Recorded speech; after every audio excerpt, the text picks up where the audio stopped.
ఎక్కడైనా ల్యాండ్ పై ఇన్వెస్ట్ చేయాలని అనుకుంటున్నారా? అయితే ఫ్యూచర్ సిటీలో ఇప్పుడే ల్యాండ్ పీస్ పెట్టుకోండి. పూర్తి వివరాలకు మాకు కాల్ చేయండి. నమస్తే అక్క. నమస్తే జయ. అదే కొంతమంది చాలా సెన్సిటివ్గా ఉంటారు. చాలా చిన్న చిన్న విషయాలకే హర్ట్ అయిపోతూ ఉంటారు. అది అది ఎలా ఉంటుందంటే హర్టింగ్ అసలు ఇది హర్ట్ అయ్యే విషయమే అయి ఉండదు. బట్ పాపం వాళ్ళు చాలా డిప్రెసివ్లోకి వెళ్ళిపోయి ఆ రిలేషన్ని బ్రేక్ చేసుకోవటము, లేకపోతే వాళ్ళతో మాట్లాడటం మానేయటము, దాన్ని ఎక్స్ప్రెస్ చేయకపోవటము కదా. ఏ ఏ విషయాలకి హర్ట్ అవ్వాలి అంటే పర్సన్ టు పర్సన్ చేంజ్ ఉంటుంది. ఆఫ్ కోర్స్ బట్ చిన్న చిన్న విషయాలకి మనం కొంచెం స్ట్రాంగ్ ఉండాలి కదా. చిన్నపిల్లలు ఎక్కువ చూస్తాం. ప్రతి చిన్నదానికి వాళ్ళు పెన్సిల్ తీసుకున్నారని, స్కేల్ తీసుకున్నారని ఫీల్ అయిపోయి వాళ్ళతో మాట్లాడటం మానేయటం. అది పెద్దవాళ్ళలో కూడా ఉంటుంది అక్క. మీరు గమనించారా? సో బేసికల్గా ఈ క్వశ్చన్ ఏంటంటే it's really very sensitive subject. చిన్న చిన్న దానికి అని మీరు అన్నారు కదా, అలా ఒకలాంటి ఎక్స్ప్రెషన్ పెట్టన్నారు. మళ్ళీ ఎక్స్ప్రెషన్ వెనక్కి తిరిగి చూడండి చేయాలి. సో ఏమవుతుందంటే ఆ చిన్న చిన్న దానికి వాళ్ళ లెవెల్ ఆఫ్ సెన్సిటివిటీ, వాళ్ళ లోపల ఆ క్వాలిటీ ఎక్కువ ఉంటుంది. ఒక్కొక్క మనిషికి ఒక్కొక్క రకమైన నేచర్ అనేది డెవలప్ అవ్వడం జరుగుతుంది. కొంతమంది ఎన్ని కష్టాలు వచ్చినా దాచుకుంటారు. అంతకంటే తక్కువ కష్టాలు ఉన్న వాళ్ళు సూసైడ్ చేసుకుంటారు. అవును. So you can't gauge. ఇప్పుడు మీరు అన్నారు, మళ్ళీ మీరే ఆన్సర్ చెప్పారు. Of course person to person మారుతుంది. Absolutely right word. ఆ సెన్సిటివిటీ అనేది వాళ్ళ లోపల ఆ ఎమోషనల్ ఎంపతి అనేది ఎక్కువ ఉండటం వల్ల ప్రతి చిన్నదానికి they are like a sponges అన్నట్టు ప్రతిదీ అబ్జర్వ్ చేసుకుంటారు. చుట్టూ ఏం జరిగినా అంటే లైక్ ఎవరో ఒక మర్చిపోయి వాళ్ళు ఏదో చేయకుండా పోయినా కూడా అది నన్నేనేమో ఇలా ప్రతి దాన్ని అన్వయించుకోవటం వల్ల వాళ్ళు హర్ట్ అవుతారు. వాళ్ళు హర్ట్ అయ్యారు అని మనం ఎందుకు ఫీల్ అవుతాము? అదేంటి అది చిన్నదే కదా అని ఎందుకు చెప్తాము అంటే మనకు ఆ రేంజ్ ఆఫ్ ఎంపతి లేదు. మరి అదే విద్దేశంగా నిన్ను అనొచ్చు కదా, నీది మొండి గుండె బండగుండె అని అనుకుంటుంది. ఈ ఊరికి ఆ ఊరు ఎంత దూరమో ఆ ఊరికి ఈ ఊరు అంతే దూరమా కాదా? అంతే కదా. కాబట్టి everybody has their valid point. So దానికంటే రెండు విధాలా చెప్పాలి అని అంటే, నువ్వు ఒకరిని జడ్జ్ చేసే ముందు first let me come in to this track. రెండు క్యాప్స్ పెట్టుకొని చూడాలి మనం. నేను సెన్సిటివ్ అయితే నేను ఎందుకు అవ్వకూడదు అనేది నేను తర్వాత చెప్తే, ఎదుటి మనిషి ఇంకో క్యాప్లో వీళ్ళూరికే ఏం సెన్సిటివ్ అనే ముందు అసలు వాళ్ళు ఏ బ్యాక్గ్రౌండ్ నుంచి ఎలాంటి వచ్చారు, వాళ్ళ పెంపకం ఏంటి, వాళ్ళు ఏమేం చూసి అలిసిపోయి వచ్చారు. ఇప్పుడు ఫర్ ఎగ్జాంపుల్ నేను చాలా గట్టిగా స్ట్రాంగ్ ఉమెన్. స్ట్రాంగ్ అంటే ఏదైనా ఫినాన్షియల్ కానీ ఏదైనా వేరేదైనా అలా చేసుకో. బట్ మనుషులు మోసం చేస్తే ఈ రజిత మేడమేనా అనుకుంటారు మీరు. అసలు తట్టుకోలేను చేయ. సెన్సిటివ్ అక్కడ. అబ్బే అసలు ఘోరం. అయితే లైఫ్ కోచ్ ఎట్లా అవుతుంది తప్పు అని అక్కడ ఒకళ్ళు జస్టిఫై చేస్తుంటారు. అరే లైఫ్ కోచ్ కంటే ముందు నేను ఎవరు? ఒక మనిషిని. Yes, this is truly my personal character. But yes, I'm getting over it. But నా ట్రూ నేచర్ ఏంది? అది మనుషులు నమ్మిన మనుషులు మోసం చేస్తే తట్టుకోలేకపోతాం. నా కూతురు అడిగింది నన్ను ఒకసారి, మా ఎందుకమ్మా ఇలా పెంచావు మమ్మల్ని, ఇంత నేవ్గా ఎందుకున్నాం మనం అందరం, అమ్మో మీరు నేను పప్ప ఆల్సో సేమ్, ఆల్ సేమ్. ఎందుకు అని అంటే నేను ఒకటే మాట చెప్పాను, నాని నాకు ఇలాగే పెంచడం వచ్చు, మా అమ్మ నాన్న ఇలాగే పెంచారు, they are also very simple. నేను ఇలాగే పెంచారు, నేను అలాగే పెంచా, నాకు ఇంకొకలాగా పెంచడం తెలీదు. నేను నేర్చుకుని ఎవరైనా ఎఫెక్ట్ చేస్తుంటే, మనల్ని మోసము రఫ్గా బిహేవ్ చేస్తుంటే నేను హర్ట్ అయినప్పుడు నేను నా పిల్లల్ని నువ్వు రఫ్గా బిహేవ్ చేయని ఎట్లా పెంచుతా?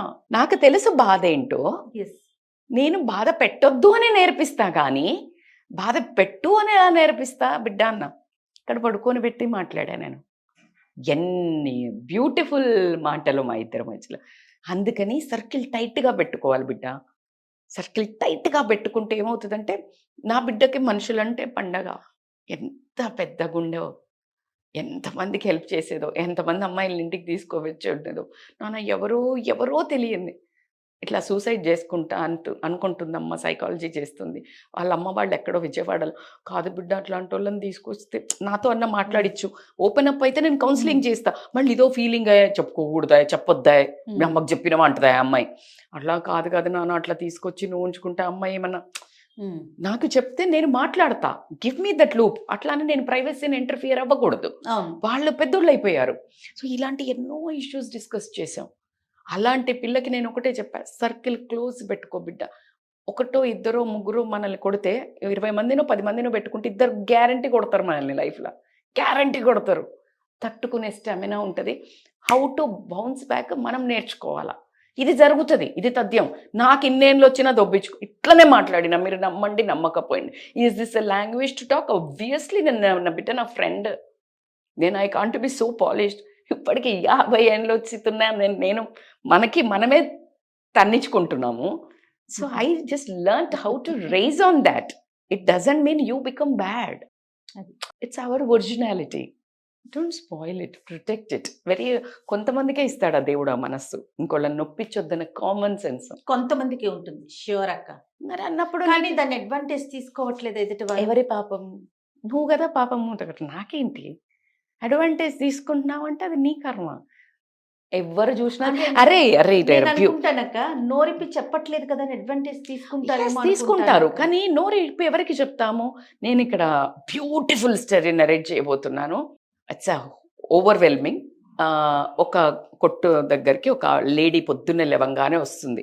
వచ్చేసి ఇదిగో 10 రూపాయలండి, నిన్న మీరు నాకు ఎక్స్ట్రా 10 రూపాయలు ఇచ్చారు, నేను తిరిగిస్తున్నాను అంటే, అవునా అమ్మ, అయ్యో ఎప్పుడు ఇచ్చినా అంటే, నేను 100 రూపాయలు ఇచ్చాను, 70 రూపాయల సరుకులు ఇచ్చారు నాకు యాక్చువల్లీ 30 రావాలి, మీరు 40 ఇచ్చారు, నేను ఇంటికి వెళ్ళాక చూసుకున్నాను, అప్పుడే వద్దాం అనుకున్నాను, నాకు రాత్రి అయిపోయింది, రాలేకపోయా, దూరం ఉంది, నా పిల్లలు ఒక్కరు ఒంటరిగా ఉన్నారు, సో అని చెప్తుంది. అనగానే అయ్యో ఈ 10 ఎక్కడి నుంచి వచ్చావమ్మా అంటాడంటే, ఇట్లా 8 కిలోమీటర్ల దూరం నుండి వచ్చాను అంటే, ఈ 10 రూపాయల కోసం నువ్వు 8 దగ్గర నుంచి వచ్చావంటే, నా భర్త చనిపోయే ముందు నా భర్త ఒకటి చెప్తూ, ఇప్పుడు లేరు కానీ ఉన్నప్పుడు ఒకటి చెప్పాడు, ఎవరి సొమ్ము మనకొద్దు. అంటే ఇప్పుడు ఎక్కువ వడ్డీలేసి తీసుకొని బ్రతుకుతుంటారు, లేకపోతే ఏదో ఒక రకంగా మోసం చేస్తుంటారు కదా. ఎవరి సొమ్ము మనం తీసుకోవద్దు. ఒకవేళ తెలియకుండా నీ ఆటాకు వస్తే గనక ఎవ్వరు చూడట్లేదు అనుకుంటావేమో, ఆయన చూస్తుంటాడు, లెక్కలు రాసుకుంటాడు, పిల్లలకి తగులుద్ది అని చెప్పాడు. అదే ఆమెకు ఉండిపోయింది. సో అందుకని ఆ 10 రూపాయలు తెచ్చి ఇచ్చేస్తుంది. ఇయ్యంగానే ఈ షాప్ ఆయనకి టెన్షన్ స్టార్ట్ అవుతుంది. ఈయనకు ఒకటి గుర్తుంటుంది, ఈయన ఒక షాప్ ఆయన దగ్గర ఒక 1300 రూపాయలు ఏదో మొత్తానికి ఏదో మోసమో ఏదో జరుగుతుంది. ఎమ్మటే బండి తీసుకుంటాడు, వెళ్తాడు. వెళ్ళి ఆయన దగ్గరికి వెళ్ళి, ఇదిగో ఇది అలా అనకుండా నీకు తెలియకుండా నేను ఇది జరిగింది నాకు ట్రాన్సాక్షన్ అంటే, అయ్యో అది ఎప్పుడో జరిగిపోయింది కదా, ఇప్పుడెందుకు ఇన్ని రోజులకు వచ్చిస్తున్నావు మరి అని ఆయన అడుగుతాడు.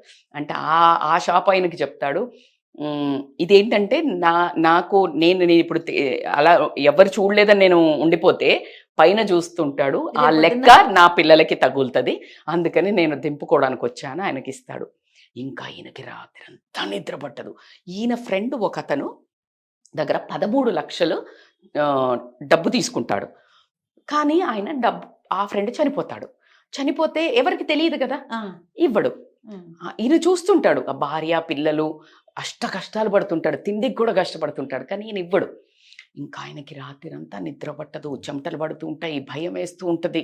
ఏం చేస్తాడు, ఇంకా పొద్దున్నే లెగిసి ఆ 13 లక్షలు పట్టుకొని బ్యాంకుకి వెళ్ళి డ్రా చేసుకొని ఆ ఇంటికి ఆమె దగ్గరికి వెళ్తాడు. వెళ్ళేసి 13 లక్షలు ఇచ్చి, అమ్మ సారీ, నేను ఇలా నీ భర్త ఇచ్చాడు, నేను నీకు టైంకి అందివ్వలేకపోయా అనగానే అసలు ఆ భార్య అసలు మొత్తం ఇట్లా పరవశం అయిపోయి అసలు ఏడ్చేసి దండం ఆ డబ్బులే ఇచ్చేసి, అసలు నేను బ్రతకలేని స్టేజ్లో, నా పిల్లలకి తిండి పెట్టలేని స్టేజ్లో మీరు తెచ్చిచ్చారు, అసలు మీకు నేను ఎన్నో జన్మల రుణపడి ఉంటా అది ఇదని చెప్పేసి వెళ్ళిన తర్వాత వెళ్ళిపోతాడు అతను. అప్పుడు చెప్తుంది పిల్లలకి, చూసారా దేవుడు లేట్గా రెస్పాండ్ అయినా కరెక్ట్ టైంకి రెస్పాన్స్ వస్తుంది అని చెప్తుంది. మీకు ఇందులో ట్విస్ట్ చెప్తే షాక్ అవుతారు. ఈ మహిళ ఎవరు తెలుసా? ఆ 10 రూపాయలు వెళ్ళి రిటర్న్ ఇచ్చింది చూడు, ఆ మహిళ చూడండి ఎక్కడికి వచ్చింది తిరిగి. సో ఇలా ఎవరు ఏం చేసినా ఎవరు ఎంత రూడ్గా ఉన్నా నువ్వు నీ మంచితనాన్ని వదులుకోకుండా నువ్వు సెన్సిటివ్గా, అందుకనే ఇంకొకళ్ళని జడ్జి చెయ్యకండి మీరు. సెన్సిటివ్గా ఉన్నారు దాన్ని మీరు మీ ఎదురుగా అలాంటి వాళ్ళు ఉన్నారంటే ఇంకా మానవత్వం బతికుంది. అలా అని సెన్సిటివ్ ఉండే వాళ్ళకి చెప్తాను నేను ఇప్పుడు. ప్రతి చిన్నదానికి అంటే నిజంగా కూడా నీ ఒక సెన్సిటివిటీని గౌరవించే సెన్సిటివిటీ, అంటే ఎదుటి మనిషి నిజంగానే హర్ట్ చేశాడు, నువ్వు బాధపడడంలో తప్పు లేదు, కానీ అక్కడ ఏమీ లేకుండా కూడా నువ్వు ఏడ్చి ఎందుకో ఇప్పుడు మీరు అనే ఏదైతే ఒక చిన్న ఫేస్ ఎక్స్ప్రెషన్ వచ్చిందో అది బికాజ్ ఏంటంటే వాళ్ళు వాళ్ళ ఒక ఆ సెన్సిటివ్ని రాంగ్ మ్యానిపులేషన్గా వాడి ప్రతిసారి చిన్న చిన్న వాటికి ఏడ్చి మ్యానిపులేట్ చేయటం వల్ల వాల్యూ పోతుంది, ఆ సెన్సిటివిటీకి మీనింగ్ పోతుంది, ఆ ఎమోషనల్ అటాచ్మెంట్, ఆ చిన్న పదానికి బ్యూటీ పోతుంది. సో అలాంటి పిచ్చిగా వాడకండి. లేదు ఎవరో ఒక అనామకులు అంటే అసలు అవసరం లేని యూజ్లెస్ ఫెలోస్ వాళ్ళు చేసే హర్ట్ కోసం కూడా మీరు బాధపడద్దు. సున్నిత మనస్కులు కూడా ఆ సున్నితత్వాన్ని ఒక గేదె ముందు గేదె వచ్చి తన్నుకుంటే వెళ్ళింది మనల్ని, నువ్వు గేదె నువ్వు సెన్సిటివ్ నేను తన్నుకుంటా, అది బర్రె, అది దున్నపోతు, దానికి తెలియదు నువ్వు సెన్సిటివ్ అని. దాని ముందు పోయి నేను సెన్సిటివ్ అని చెప్తే దానికేం తెలుస్తుంది? అలాంటి దున్నపోతులు నీ చుట్టుపక్కన ఎవరైనా ఉంటే మొద్దు మొహాలు మృగాలు వాళ్ళ ముందు వెళ్ళి నేను సెన్సిటివ్ అని లేడీ లాగా ఎగిరితే నోట్లు వేసుకొని పోతారు ఇంకా. So don't show your sensitivity as a weakness. Sensitivity is a strength. Being sensitive is a strength. Don't consider it as a weakness. I always feel, నన్ను ఇప్పటికీ అంటారు నువ్వు you are too good to handle, నాకు ఇచ్చే పేర్లు నువ్వు different, నువ్వు చాలా ఎమోషనల్, నువ్వు మంచిదానివి కానీ మాకు ఫిట్ కావు. I'm super proud. ఎందుకు నాకు అలాంటి బంగారం లాంటి ఫ్రెండ్స్ కూడా ఉన్నారు. Those who things like I'm different and they consider me. అట్లా కదా ఫీల్ అవ్వాలా? Feel that is a strength. That is not my weakness. I am 200% emotional fool. మొన్న ఎవరో చెప్తున్నారు మేడం ఇంకా ఏడుస్తున్నారు వీడి. నేను మీకు చెప్పాను, వచ్చేటప్పుడే చెప్పాను, నేను ఏడుస్తాను, కింద పడతాను, మీద పడతాను, లేస్తాను, మీ ముందే జర్నీ చూపిస్తాను అని. నాకు ఇంకా నా ఓన్ వీడియోస్ రికార్డ్ చేయడం రావట్లేదు జయ. నేను ఎవ్రీడే ఎవ్రీ మూమెంట్ కూడా నేను చెప్పదలుచుకున్నాను, ఎందుకంటే నాలాగా బాధపడే వాళ్ళు చాలా మంది ఉన్నారు. వాళ్ళకి ఎలా బయటకు వస్తున్నానో నేను రియల్గా నేను రియల్ లైఫ్లో చూపించదలుచుకున్నాను. ఎందుకంటే నేను స్ట్రెంగ్త్ అవ్వాలి అందరికీ, నేను వీక్నెస్ అవ్వకూడదు. నేను ఎంత కింద పడుతున్నాను, ఎలా లేస్తున్నాను, నేను ఖచ్చితంగా వాళ్ళకి నేను స్ట్రెంగ్త్ అవ్వాలి. 200% నేను emotional, but my sensitivity, my emotional weakness is not my weakness, my strength is that. Today మీ అందరికీ నేను ఇష్టం అవ్వడానికి కారణం అదే కదా. Exactly. So be very what you are, be there. ఎదుటి వాళ్ళు సెన్సిటివ్ ఉంటే కూడా రెస్పెక్ట్ చేయండి, అంతే. నువ్వు దాన్ని మ్యాచ్ అవ్వడానికి ట్రై చేయండి, బట్ సెన్సిటివిటీని మ్యానిపులేషన్గా వాడితే మాత్రం డిస్కరేజ్ చేయండి. సూపర్ సూపర్ ఎక్సలెంట్ అక్క. నమస్తే. నమస్తే జయ.